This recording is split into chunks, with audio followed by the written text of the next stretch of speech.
ಸಿದ್ದರಾಮಯ್ಯನವರು ನನ್ನ ಎದುರುಗಡೆ ಬರಬೇಕು ಡಿಬೇಟ್ಗೆ. ಸಂಸ್ಕೃತಿ ಅಂದ್ರೆ ಏನು, ಯಾವುದು ಸಭ್ಯತೆ, ಇದ್ರ ಎಲ್ಲದರ ಬಗ್ಗೆ ನಾವಿಬ್ರು ಚರ್ಚೆ ಮಾಡಬೇಕು ಜನರ ಎದುರುಗಡೆ, ಸಾರ್ವಜನಿಕರ ಎದುರುಗಡೆ.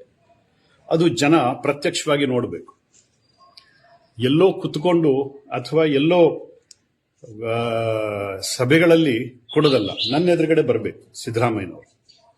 ಸಂಸ್ಕೃತಿ ಬಗ್ಗೆ ಮಾತಾಡ್ತಾರೆ, ಸಭ್ಯತೆ ಬಗ್ಗೆ ಮಾತಾಡ್ತಾರೆ. ನಮ್ಮ ಪ್ರಧಾನಮಂತ್ರಿಗಳ ಬಗ್ಗೆ, ನರೇಂದ್ರ ಮೋದಿ ಅವರ ಬಗ್ಗೆ, ಅಮಿತ್ ಶಾ ಬಗ್ಗೆ, ಯಡಿಯೂರಪ್ಪನವರ ಬಗ್ಗೆ, ಹಿಂದುತ್ವದ ಬಗ್ಗೆ, ದೇವಸ್ಥಾನಗಳ ಬಗ್ಗೆ ಅಸಭ್ಯವಾಗಿ ನಡ್ಕೊಂಡಿರ್ತಕ್ಕಂಥವ್ರ ಮೊದಲು ಯಾರು? ನಾವೇನ್ ನಡ್ಕೊಂಡಿದ್ವಾ?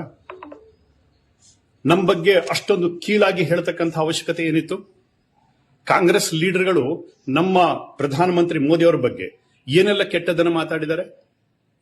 ಬಹುತೇಕ ಯಾವ ಸಂಸ್ಕೃತಿ ಸಭ್ಯತೆಯ ಎಲ್ಲೆಯನ್ನ ಮೀರಿ ಮಾತಾಡಿದ್ದಾರೆ. ಹೇಳ್ಬೇಕಾ ಯಾರು ಅಂತ? ಯಾರ್ಯಾರು ಏನು ಹೇಳಿದ್ದಾರೆ ಅಂತ ಹೇಳ್ಬೇಕಾ? ಅಜಿತ್ ಸಿಂಗ್ ಹೇಳಿದ್ರು ಪ್ರಧಾನಮಂತ್ರಿ ಅಂದ್ರು ಕುರಿ ಅಂತ ಅಂದ್ರು. ಆಮೇಲೆ ಅಭಿಷೇಕ್ ಸಿಂಗ್ ಮಾನ್ವಿ ಹೇಳಿದ್ರು ಡ್ಯಾಮೇಜ್ ಮಾಡ್ತಕ್ಕಂಥ ಮನುಷ್ಯ ಅಂತ ಅಂದ್ರು, ಇಡೀ ಭಾರತದ ಡ್ಯಾಮೇಜ್ ಮಾಡ್ತಕ್ಕಂಥ ಮನುಷ್ಯ ಅಂತ ಅಂದ್ರು.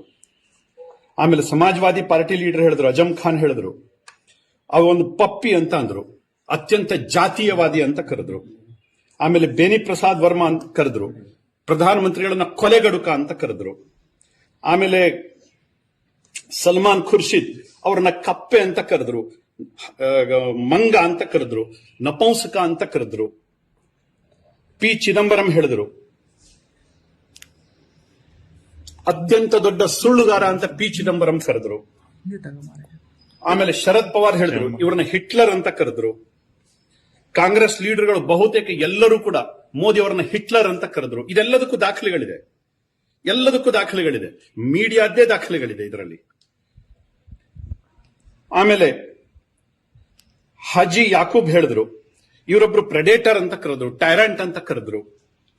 ಆಮೇಲೆ ಕರ್ನಾಟಕ ಚೀಫ್ ಮಿನಿಸ್ಟರ್ ಸಿದ್ದರಾಮಯ್ಯ ಕರೆದ್ರು ಮಾಸ್ ಮರ್ಡರರ್ ಅಂತ ಕರೆದ್ರು. ಇವರಿಗೆ ಏಕವಚನದಲ್ಲಿ, ಎಲ್ಲರೂ ಏಕವಚನದಲ್ಲೇ ಮಾತಾಡಿದ್ದಾರೆ.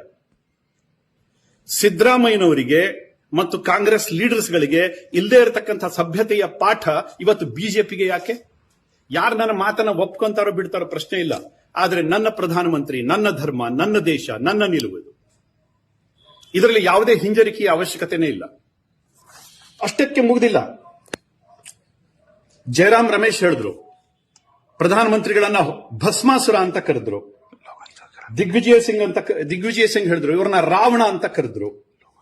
ಆಮೇಲೆ ಕಾಂಗ್ರೆಸ್ ಲೀಡರ್ ಮಣಿಶಂಕರ್ ಅಯ್ಯರ್ ಅವರನ್ನ ಹಾವು ಅಂತ, ವಿಷಸರ್ಪ ಅಂತ ಕರೆದ್ರು. ಅವರನ್ನ ಅತ್ಯಂತ ಕೆಟ್ಟ ಮುದಿ ಮನುಷ್ಯ ಅಂತ ಕರೆದ್ರು. ಇನ್ನೇನ್ರಿ ಹೇಳಿಸ್ಕೋಬೇಕು ನಾವು? ಇದು ಸಭ್ಯತೆನ? ಇದು ಸಂಸ್ಕೃತಿನ? ಇದು ಕಾಂಗ್ರೆಸ್ ಲೀಡರ್ಸ್ಗಳು ಎಲ್ಲರೂ ನನ್ನ ಎದುರುಗಡೆ ಬಂದು ನಿಂತ್ಕೊಳ್ಳಿ, ಸಂಸ್ಕೃತಿಯ ಪಾಠ ಏನು ಅಂತ ನಾನು ಹೇಳ್ತೀನಿ, ಮಾತಾಡೋದು ಹೇಗೆ ಅಂತ ನಾನು ಹೇಳ್ತೀನಿ. ನನಗೂ ಸಭ್ಯತೆ ಗೊತ್ತಿದೆ, ಸಂಸ್ಕೃತಿ ಗೊತ್ತಿದೆ. ಯಾರಿಗೆ ಯಾವ ಭಾಷೆಯಲ್ಲಿ ಮಾತಾಡಬೇಕೋ ಅದೇ ಭಾಷೆಯಲ್ಲಿ ಮಾತಾಡಬೇಕು. ಮೊದಲು ಸಿದ್ದರಾಮಯ್ಯನವರೇ ಸಭ್ಯತೆ ಏನು ಅಂತ ನೀವು ಕಲ್ತ್ಕೊಳ್ಳಿ.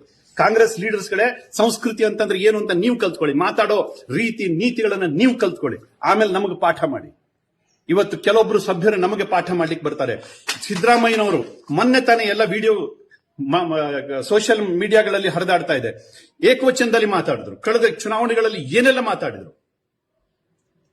ಅವರಿಗೊಂದು ಕಾನೂನು, ನಮಗೊಂದು ಕಾನೂನು, ಅವರಿಗೊಂದು ನ್ಯಾಯ, ನಮಗೊಂದು ನ್ಯಾಯ. ಇದು ಯಾವ ಸೀಮೆ ನ್ಯಾಯ ರೀ? ನಮಗದೆಲ್ಲ ಗೊತ್ತಿಲ್ಲ. ನಾವು ನಮ್ಮ ನಾಯಕತ್ವವನ್ನು ಪ್ರೀತಿ ಮಾಡ್ತಕ್ಕಂಥ ಜನ, ಅದಕ್ಕಿಂತ ಹೆಚ್ಚು ನಮ್ಮ ಧರ್ಮವನ್ನು ಪ್ರೀತಿ ಮಾಡ್ತಕ್ಕಂಥ ಜನ. ಇವತ್ತು ಅಯೋಧ್ಯೆ ರಾಮ ಮಂದಿರದ ಬಗ್ಗೆ ಏನೆಲ್ಲ ಅವಹೇಳನಕಾರಿ ಮಾತುಗಳನ್ನು ಹೇಳಿದ್ರು, ಎಷ್ಟು ಕೀಳಾಗಿ ಹಿಂದೂ ಸಮಾಜವನ್ನು ಕಂಡ್ರು. ಅಂದ್ರೆ ಹಿಂದೂ ಸಮಾಜ ಅಂತಂದ್ರೆ ಇದೊಂದು ಬೇವರ್ಸಿ ಸಮಾಜನ ಇದು? ಇವ್ರ ಸಮಾಜದ ಜನಗಳಿಗೆ ಓಟೇ ಇಲ್ವಾ?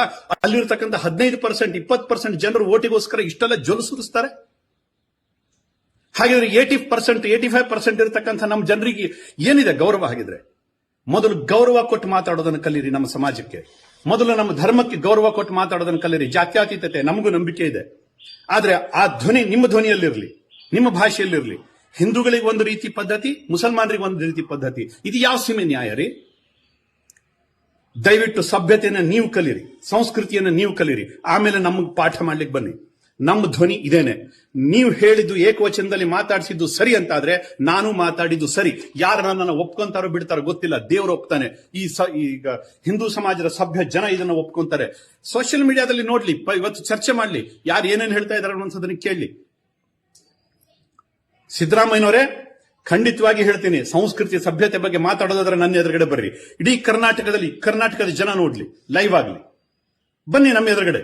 ಅದಿಲ್ಲ ಅಂತಂದ್ರೆ ಸಂಸ್ಕೃತಿ ಸಭ್ಯತೆ ಬಗ್ಗೆ ಮಾತಾಡೋದನ್ನ ಬಿಡಿ. ಯಾಕಂದ್ರೆ ಅದರ ಅರ್ಥನೇ ಗೊತ್ತಿಲ್ಲದೆ ಇರತಕ್ಕಂಥ ಜನ ನೀವು ಸಿದ್ದರಾಮಯ್ಯನವರೇ. ಕಾಂಗ್ರೆಸ್ ಬಗ್ಗೆ ನಾನು ಹೇಳೋದಿಲ್ಲ. ಅನೇಕ ರಾಮ್ ಭಕ್ತರು ಅಲ್ಲೂ ಇದ್ದಾರೆ.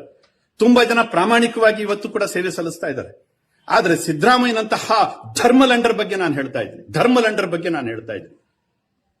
ಧನ್ಯವಾದಗಳು ಸರ್. ಇನ್ನೊಂದು ವಿಚಾರ, 4.5 ವರ್ಷ ಇವರು ಕೊಂಕರ ನಿದ್ದೆಯಲ್ಲಿದ್ರು. 4.5 ವರ್ಷ ಎಲ್ಲಿದ್ರು, ನಾಪತ್ತೆ ಆಗಿದ್ರು. ಅದನ್ನು ಮುಂದಿನ ದಿವಸದಲ್ಲಿ ಉತ್ತರ ಕೊಡ್ತೀನಿ ಅವರಿಗೆ. ಸರ್, ಕುಂಭಕರ್ಣ ಅನ್ನೋ ಮಾತುಗಳನ್ನ ನಿಮ್ಮಂತ ಹೇಳ್ತಾರೆ, ಇದ್ರ ಬಗ್ಗೆ ಏನ್ ಹೇಳ್ತೀವಿ ಸರ್? ಮುಂದಿನ ದಿವಸದಲ್ಲಿ ಅದೆಲ್ಲದಕ್ಕೂ ಉತ್ತರ ಕೊಡ್ತೀವಿ. ಯಾವುದನ್ನು ಬಡ್ಡಿ ಗಿಡ್ಡಿ ಇಲ್ಲದೇನೆ ವಾಪಸ್ ತೀರಿಸ್ತೀವಿ. ಸರ್, ಈಗ ಡಿ ಕೆ ಶಿವಕುಮಾರ್ ಅವರೊಂದು ಮಾತನ್ನು ಹೇಳಿದ್ದಾರೆ. ಅತ್ಯಂತ ಚೆನ್ನಾಗಿದೆ. ಆರೋಗ್ಯದಲ್ಲಿ ಯಾವುದೇ ರೀತಿಯ ಸಂಶಯ ಅಥವಾ ಯಾವುದೇ ರೀತಿಯ ಏರುಪೇರುಗಳಿಲ್ಲ. ಮುಂದಿನ ಚುನಾವಣೆಯಲ್ಲಿ ಭಾರತೀಯ ಜನತಾ ಪಾರ್ಟಿ